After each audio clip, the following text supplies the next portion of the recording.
Welcome back to the show, everybody. Check out this headline. FTX Master Plan, they almost pulled it off. Wait till you hear what it was.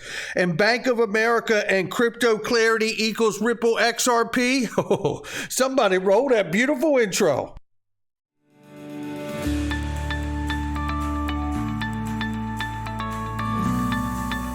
Digital Perspectives with Brad Kimes. Come on in.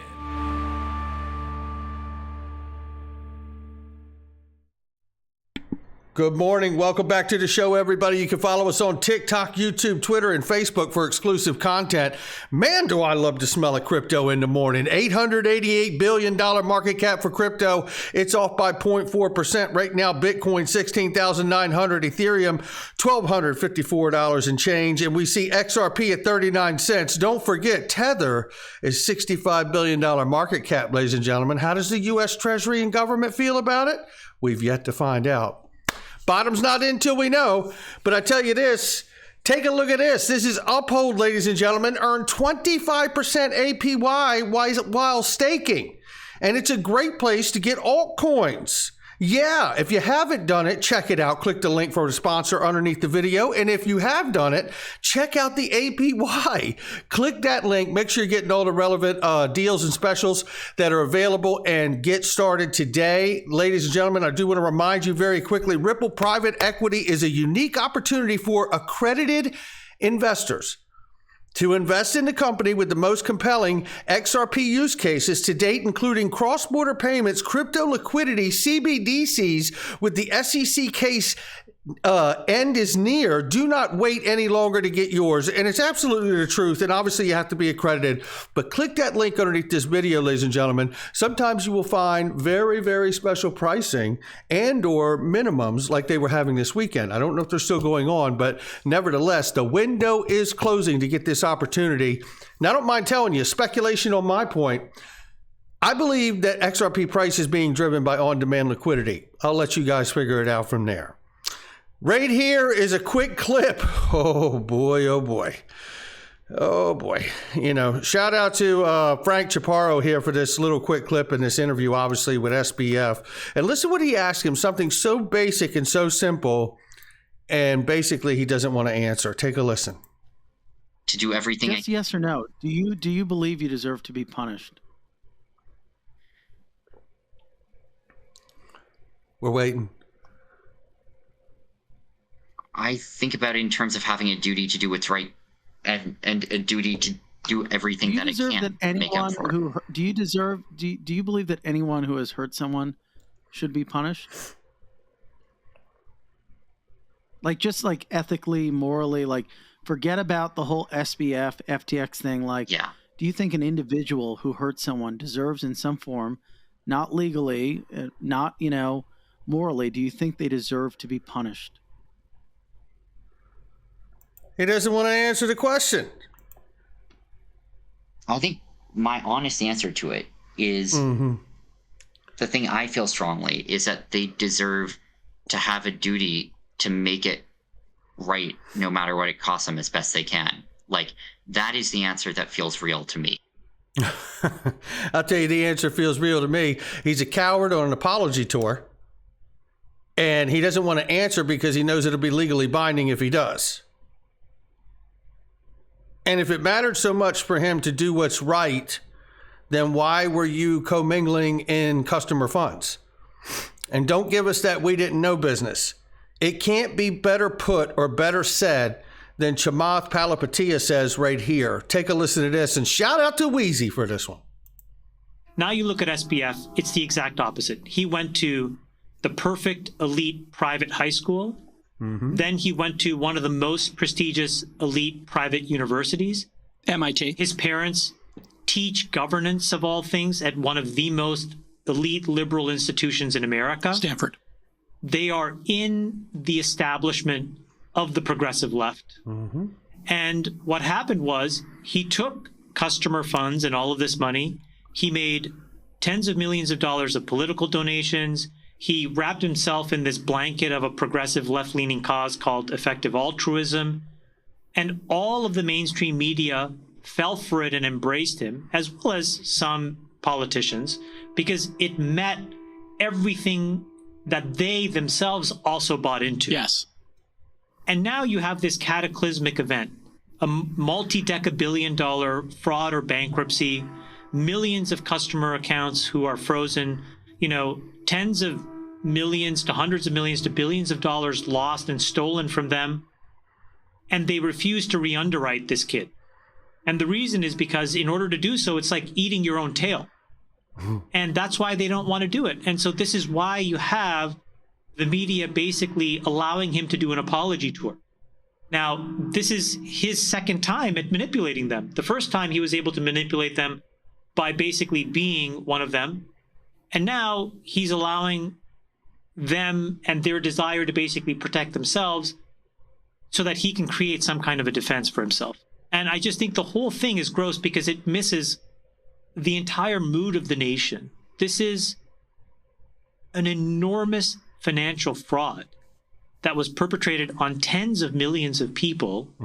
And there's no accountability because in order to do so, the media would effectively have to admit that they missed it and they got it wrong, and they refuse to do it. And I think that is the really big problem that nobody is really speaking out about, is like, well, if these folks are meant to be the last stop to make sure that there's truth and honesty and transparency in society, and you can't count on them, and in fact, they're just going to reflect their own narrative, what is one supposed to do to learn the truth?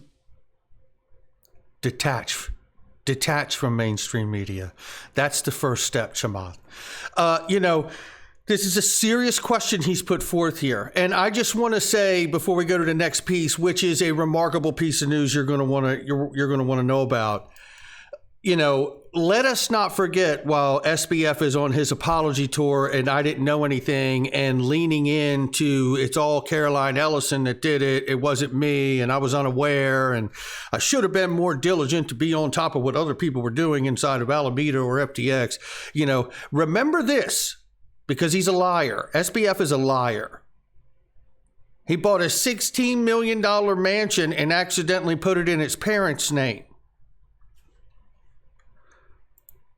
Here's what was really going on. Shout out to Linda P. Jones, and I'm sure we're going to get her on the show very soon. She breaks it down.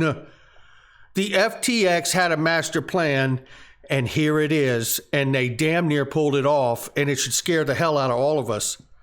They were in the middle of implementing the big takeover. Having worked at Jane Street herself, SPF saw, not her, but SPF, having worked at Jane Street, SPF saw how payments for order flow, PFOF, is a license to charge a toll to everyone buying stocks like a toll bridge. To cross, you must pay.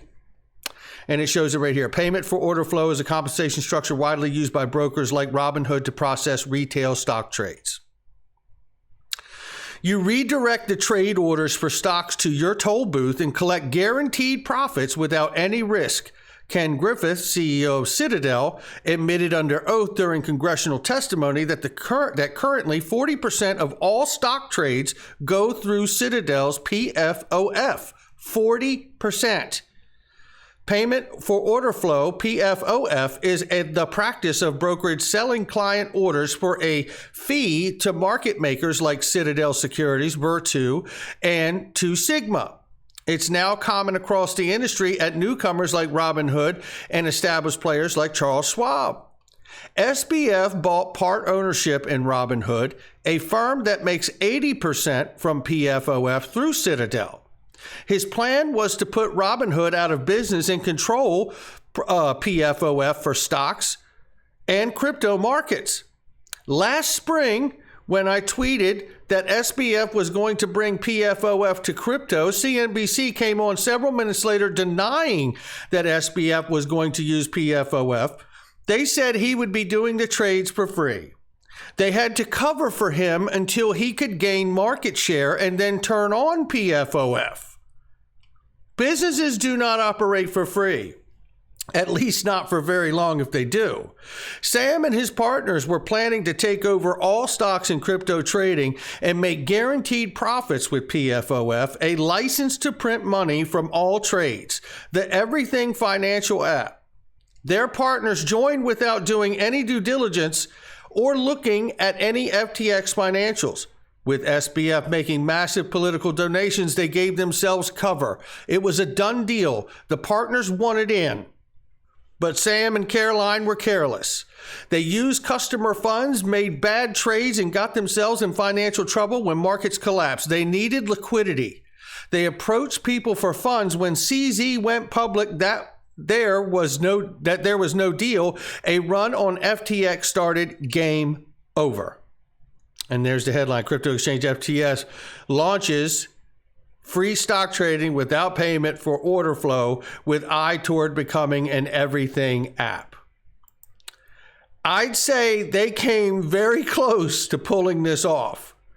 It's quite frightening what almost took place here. It's almost as frightening as the cover-up that's taking place with mainstream media to help SPF apologize for what was really going on.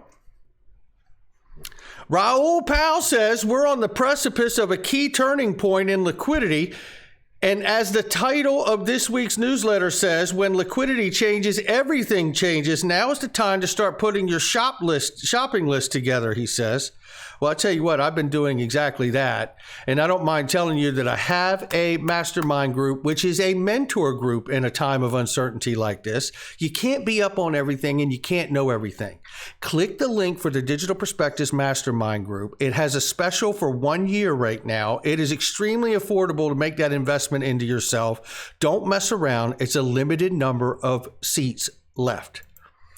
And then we have this, ladies and gentlemen. Let's finish strong today with the Bank of America says regulatory frameworks for cryptocurrency industry are critical for mainstream adoption. Well, you know what? Something very similar came out of Swell. First thing is, I met with Brad Garlinghouse face to face, and Brad was so confident. He's got an air of confidence about him that's unbelievable. I met Brad first in 2019 back in Singapore, and he's even more confident today than he was back then. He made it clear that they're ready to settle with the SEC as long as they can get clarity on XRP. I asked him if American companies were waiting on the sidelines to jump in the game once clarity happens, and he said absolutely. And he specifically said Bank of America. Bank of America is a huge partner of Ripple, and he said Bank of America stands to gain really big when the settlement happens, because they're going to have a huge competitive advantage over their competitors by using ODL in the marketplace. So Brad is very, very bullish. And so are we, or certainly I am, I could tell you that.